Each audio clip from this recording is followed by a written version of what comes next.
o que o Vitinho disse aqui há pouco, que o Senhor tem sede de nós. Quero dizer que o Senhor tem sede de mim e tem sede de você.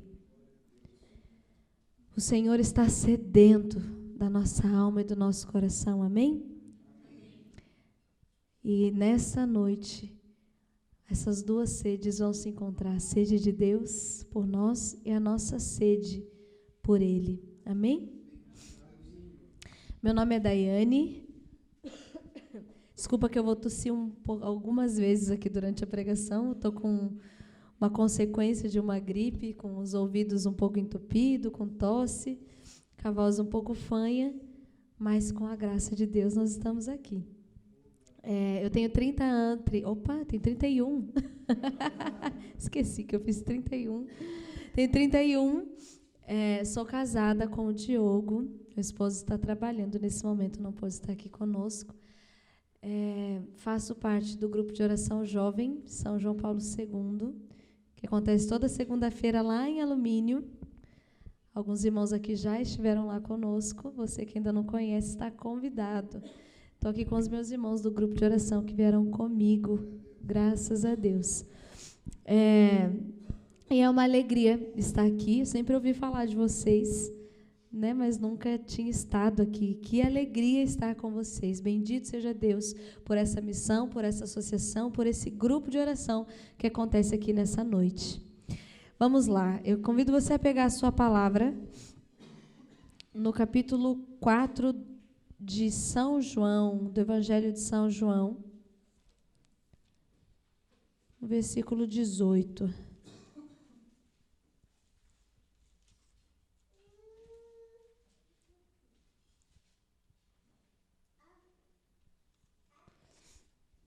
Vocês já acharam? Porque eu estava lá em Marcos. Vamos lá. Evangelho de São João, capítulo 4, versículo 14, desculpa. Mas o que beber da água que eu lhe der, jamais terá sede. Mas a água que eu lhe der virá a ser nele fonte de água que jorrará até a vida eterna. Versículo 15. A mulher suplicou: Senhor, dai-me desta água, para eu já não ter sede, nem vir aqui tirá-la. Disse-lhe Jesus: Vai, chama teu marido e volta cá. A mulher respondeu: Não tenho marido. Disse Jesus: Tenhas razão em dizer que não tens marido. Tivestes 5 maridos, e o que agora tens não é teu. Nisso dissestes a verdade. Volta comigo no versículo 14, mais uma vez. Mas o que beber da água que eu lhe der, jamais terá sede. Mas a água que eu lhe der virá a ser nele fonte de água que jorrará até a vida eterna. Palavra da salvação.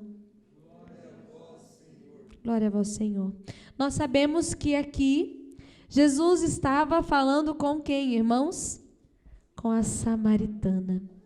Nós sabemos aqui nesse evangelho que Jesus estava passando pela Samaria, o lugar onde os judeus não frequentavam.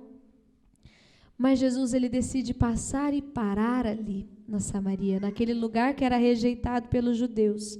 E ali ele encontra então a samaritana.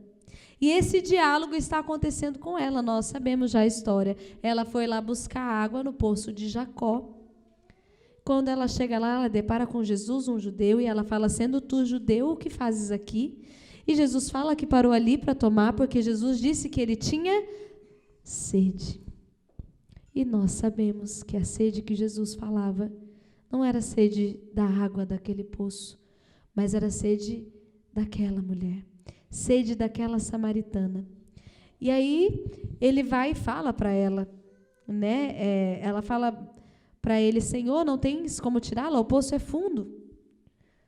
Porque ele disse para ela que ele tinha uma água viva. Que a água que ela estava indo buscar ali naquele poço era uma água que depois ela ia ter sede de novo. mas que ele sim tinha uma água viva. E aí, nesse diálogo, então, lá no versículo 14, ele vai falar: todo aquele que beber desta água tornará a ter sede do poço de Jacó, mas o que beber da água que eu lhe der, jamais terá sede. E ele complementa dizendo: mas a água que eu lhe der, ele faz uma promessa, virá a ser nele fonte de água que jorrará até a vida eterna. E aí nós sabemos depois o que vai acontecer. Ele fala para ela, ele sabe da verdade que ela traz no coração, e ela reconhece que ele é o Senhor. No Evangelho, e em toda a palavra de Deus, fala-se muito da água e muito da sede.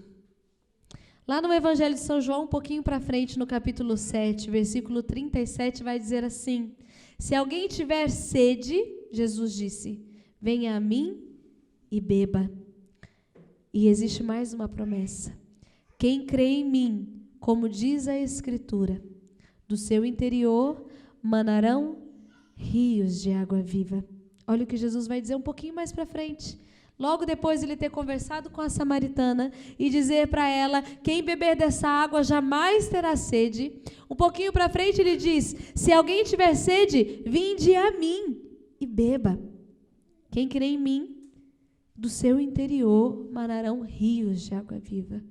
Mais uma vez o Senhor está falando que Ele é essa água, que Ele tem essa água viva e que nós temos sede. Lá em Isaías 58 também vai dizer assim: serás como um jardim bem irrigado, como uma fonte de águas inesgotáveis. No Salmo 41 vai dizer para nós: a minha alma tem sede de Deus. Um salmo tão conhecido por nós, eu sou apaixonada por esse salmo. A minha alma tem sede de Deus, sede do Deus vivo. Depois, um pouquinho mais para frente, no Salmo 62, vai dizer: a minha alma está sedenta de vós, e minha carne por vós anseia, como a terra árida e sequiosa, sem água. Por que Deus usava tanto esses termos para falar o quanto nós precisamos dele? Nós sabemos que sem a água, nenhum ser vivo sobrevive. Não existe vida sem água. Todo ser vivo precisa de água para viver, não é verdade? E aí Jesus também lá em João vai dizer para os discípulos: sem mim nada podeis fazer. A gente sobrevive sem água, gente. Eu estava aqui, eu agradeci a Deus na hora que eu vi que o irmão colocou a água aqui para mim, porque eu estou com a boca seca. A gente fica um pouquinho sem água, a nossa boca vai ficando seca e já não vai dando um desespero em nós, não é assim? Por isso o Senhor, Ele traz tanto isso para nós, porque Ele queria que a gente entendesse que assim como a sede, como a gente precisa da água, nós precisamos de Deus. Lá em Israel, eu tive a graça, uma grande graça na minha vida de há poucos meses, em fevereiro desse ano, ter estado lá, em Israel. E lá é muito quente, né? Mas eu fui no inverno, estava muito frio. Mas, no dia em que nós entramos em Israel, nós saímos do Egito e nós entramos na Terra Prometida. A gente ia até fazer a visita lá no Mar Morto. E, de repente, estava até sol, estava frio, mas estava sol. De repente, caiu uma chuva. Uma chuva leve, mas naquela chuva, a gente conseguiu ver, eu até postei alguns vídeos, uma torrente de água que se formou. Ela descia por aquelas montanhas, umas montanhas de pedra que não suga a água. Então, a água ela vinha com muita força. Isso fez até abrir a estrada por onde a gente passava. E aquele povo de Israel, aqueles que moram lá, eles estavam felizes por isso. Enquanto a gente estava lá arrasado, porque nós ficamos parados no ônibus um tempão por causa de uma chuva. Gente, para nós, era uma chuva de nada. Foi uma garoa assim que caiu, no que é normal aqui para nós. E a guia que ela mora lá, ela dizia para nós assim, que para eles era uma grande alegria, porque há muito tempo não chovia em Israel.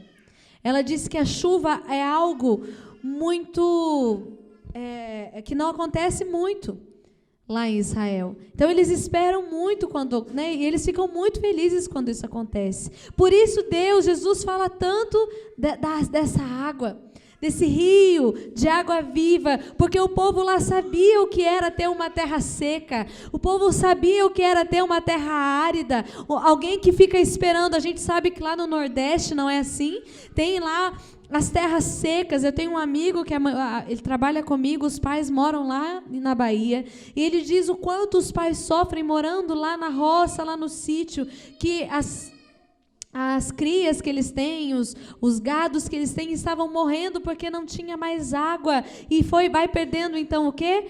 A vida. Uma terra árida, uma terra seca, não tem vida. E o povo de Israel sabia o que era isso. O povo de Israel, que vez ou outra, recebe uma chuva do céu. Por isso Jesus falava dessa água viva. Quem tem sede, vem a mim. Eu sou a água. Eu tenho a água viva. Quem beber dessa água, jamais terá sede.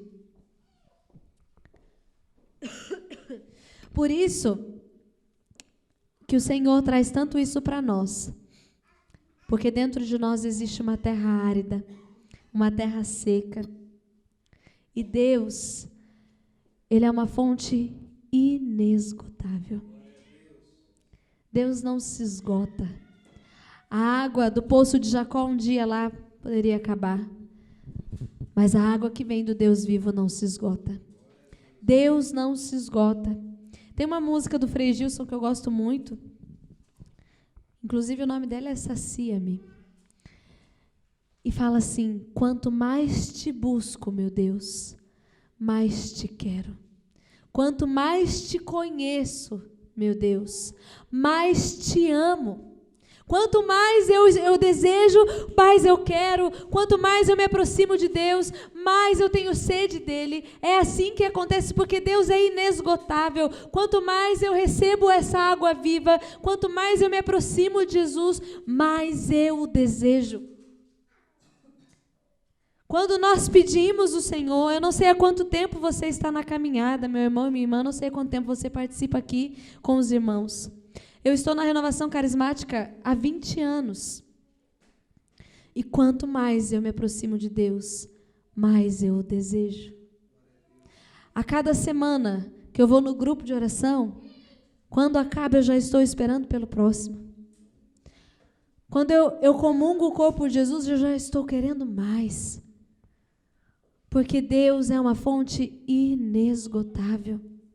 Quantas experiências nós já vivemos com o Senhor, quantas experiências nós já vivemos na presença de Deus, e quando a gente clama o Espírito Santo, Ele vem de novo, de uma maneira nova. Deus é inesgotável. Por isso, irmãos, quanto mais eu peço, quanto mais eu desejo, mais eu tenho do Senhor, porque Deus tem sempre mais para nós. Lá no Salmo 83 também vai dizer assim, que o vigor aumenta à medida em que avançam. Eu acho incrível, porque a lógica de Deus, ela não é a lógica do homem. A palavra vai dizer para nós: os meus pensamentos, os vossos pensamentos não são os meus. A nossa lógica é totalmente diferente da de Deus. Porque quanto mais a gente caminha aqui, mais a gente se esgota, não é verdade? Com Deus, não. Quanto mais eu avanço na presença de Deus, mais Ele faz eu desejá-lo, mais Ele anima o meu coração, mais o meu vigor aumenta, mais eu quero de Deus, mais eu preciso de Deus. É assim, irmãos, quanto mais eu me abro, mais o Senhor derrama sobre a minha vida. Tolos somos nós que pedimos tão pouco para Deus. Como nós perdemos tempo, irmãos, quando nós não clamamos a presença do Senhor. Porque Ele vai dizer para nós: pedir e recebereis. Por que a gente é tão cabeça dura? E quantos dias a gente passa durante a nossa semana e a gente não é capaz de falar, vem Espírito Santo. E aí sabe o que vai acontecendo conosco? A água que a gente veio aqui no grupo e recebeu, ela vai se esgotando, ela vai secando, e a gente vai ficando uma terra seca, uma terra árida, uma terra sem água. Porque a gente esquece que é só a gente pedir, que Deus dá, que quanto mais eu me aproximo de Deus, mais Ele me enche. E eu não sei se você reparou, mas 3 palavras que eu li aqui para você são seguidas de uma promessa. A primeira, que é o Evangelho de São João, vai dizer que se você beber dessa água, jamais terá sede, e ainda vai acontecer algo. A água que eu lhe der virá a ser em você fonte de água viva, que jorrará até a vida eterna. Depois, lá em João 7, ele vai dizer que aquele que tem sede, vem a mim e beba. E se você crer em mim, como diz a Escritura, do seu interior manarão rios de água viva. Depois, lá em Isaías, vai dizer que serás como um jardim bem irrigado, como uma fonte de águas inesgotáveis. Irmãos, o que Jesus está querendo dizer para nós? O que o Senhor quer dizer para nós? Que além de nós bebermos da água viva que vem dele, nós vamos transbordar, do nosso coração jorrará rios de água viva, manará rios de água viva, meu irmão. E o que vai acontecer? As pessoas ao nosso redor receberão também dessa graça. Você está aqui hoje e talvez a sua família tenha ficado na sua casa. Se você sair daqui cheio dessa água viva, a sua família também será tocada, a sua família também receberá dessa água viva. Essa é a promessa do Senhor para nós, porque é impossível receber o Espírito Santo de Deus, receber a graça de Deus e isso ficar guardado dentro do nosso coração. Porque o Senhor, Ele não só sacia a minha sede, Ele transborda no meu coração. É isso que precisa acontecer em nós. É isso que o Senhor faz em nós. Essas são as promessas do Senhor, o transbordamento, que jorrará em nós, manará rios de água viva. Todos ao nosso redor terão acesso à fonte de água viva. Por causa de mim, por causa de você, muitas vidas podem ser transformadas, amém? Recorda o que aconteceu com a samaritana. Depois desse diálogo com Jesus, o que foi que ela fez? Ela encontrou o Senhor. E ela foi fazer o que, irmãos? Ela foi falar. Ela foi anunciar lá onde ela morava.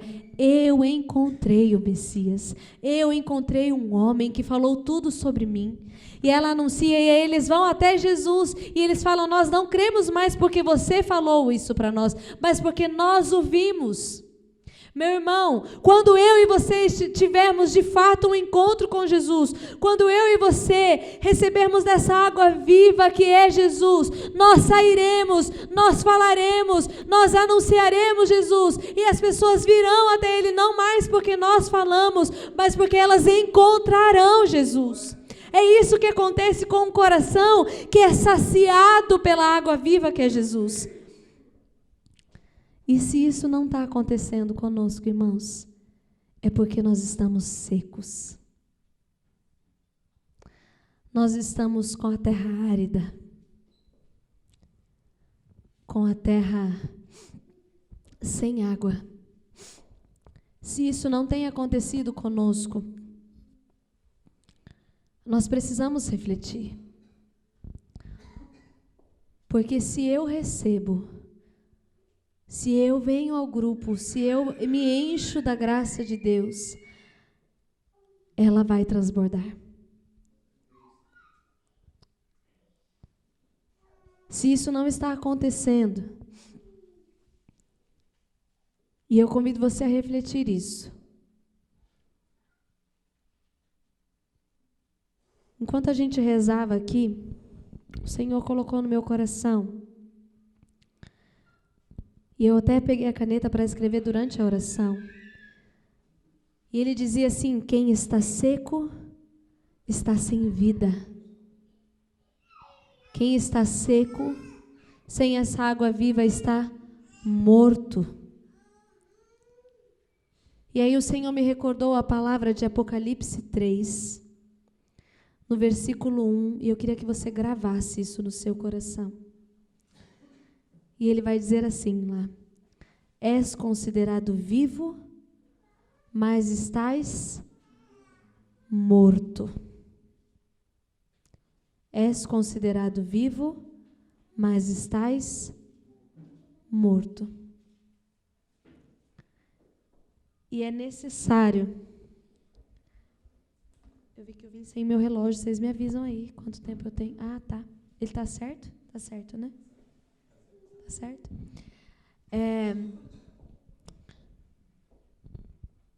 Isso é muito sério. Você já conhece o Senhor, sim ou não? Você já teve um encontro com Deus? Você teve um encontro com Deus nessa noite, meu irmão? Sim ou não? Nós tivemos um encontro com Deus, porque Deus está neste lugar. A presença de Jesus é real neste lugar. E quando nós temos esse encontro com o Senhor, nós somos saciados. Nós temos a nossa sede saciada, porque existe dentro de nós um desejo de Deus. Talvez, às vezes, a gente vem meio cabisbaixo, né? Vem meio com preguiça. No nosso cansaço, e a gente não tem noção que a nossa alma está gritando por Deus. A minha alma grita pela presença de Deus. A sua alma grita pela presença de Deus. A nossa alma anseia, tem sede, assim como a corça, assim como o Vitor cantava. Tem sede de Deus, porque nós estamos secos. Nós estamos áridos, uma terra sem vida. Parece que está vivo, mas está morto. Irmãos, o Senhor me colocava isso claramente. Dizeis que estáis vivos, é considerado vivo, mas estás morto. Às vezes a gente olha, né, por fora, um sorriso bonito, põe uma roupinha mais bonitinha para a gente dar uma melhorada, mas só o Senhor conhece o nosso coração. Só o Senhor sabe a aridez, como está seco, como está sem vida, porque uma terra sem água, ela não tem vida. Uma vida sem a água viva, que é o Senhor, não tem vida. És considerado vivo, mas estás morto. O Senhor, Ele quer saciar o meu coração e o seu nessa noite. Ele que é a fonte de água viva. Ele que um dia teve um encontro com a samaritana, quer ter um encontro comigo e com você hoje. Talvez seja mais um encontro. Há 20 anos eu conheci o Senhor. E hoje Ele está dizendo para mim: eu quero me encontrar com você de novo. Outra vez. Eu não sei, meu irmão, quando você teve o seu encontro com Jesus. Eu não sei quando você teve uma experiência que você sentiu um transbordar da graça de Deus, onde as pessoas olhavam para você e diziam: o que aconteceu? Que brilho é esse no seu olhar? Que sorriso é esse nos seus lábios? Isso precisa voltar a acontecer. Nós precisamos voltar a transbordar a graça de Deus. E isso só vai acontecer quando eu for saciado pela presença dEle. O Senhor me dá a visualização agora, neste momento, de pessoas cansadas. Se você quiser, feche os seus olhos. Pessoas que chegaram aqui esgotadas, como que se arrastando Você pode agora olhar para a sua vida e ver como é que você chegou aqui nesse grupo de oração, meu irmão e minha irmã. Esgotado, cansado. És considerado vivo, mas estás morto. És considerado alguém feliz, mas por dentro há uma tristeza profunda, porque você tem sede de Deus. Quanto tempo já na presença de Deus, mas não usufruindo, não bebendo da fonte de água viva que é o Senhor. E o Senhor diz agora para nós: o que adianta estar perto de mim, mas não se abrir, mas não beber da fonte de água viva que sou eu? Meu irmão, minha irmã, nesta noite o Senhor deseja, Ele que tem sede de mim e tem sede de você, Ele deseja que o teu coração se abra para beber desta água viva, dessa água que sacia a sede do teu coração. Você sabe, meu irmão, os vazios que você tem enfrentado. Você sabe, meu irmão e minha irmã, aonde está seco, aonde não tem vida dentro de você, aonde está paralisado. O que é que está paralisado na sua vida? O que é que não dá fruto? O que é que não tem mais sentido? Eu convido você a deixar que Jesus agora venha. Que Jesus venha ao seu encontro. Jesus quer sentar no poço junto com você agora e dizer para você: eu sou a água viva, sou eu que sacio o teu coração, sou eu que te encho, sou eu que transbordo a tua vida, meu irmão e minha irmã. Oriala Mariela Mariela Shuriala Mariela Oriala Mariela Mariela. Jesus tem sede de que você tenha sede dele. Jesus tem sede de que você tenha sede dele. Meu irmão e minha irmã, saia dessa mornidão, saia dessa frieza do seu coração.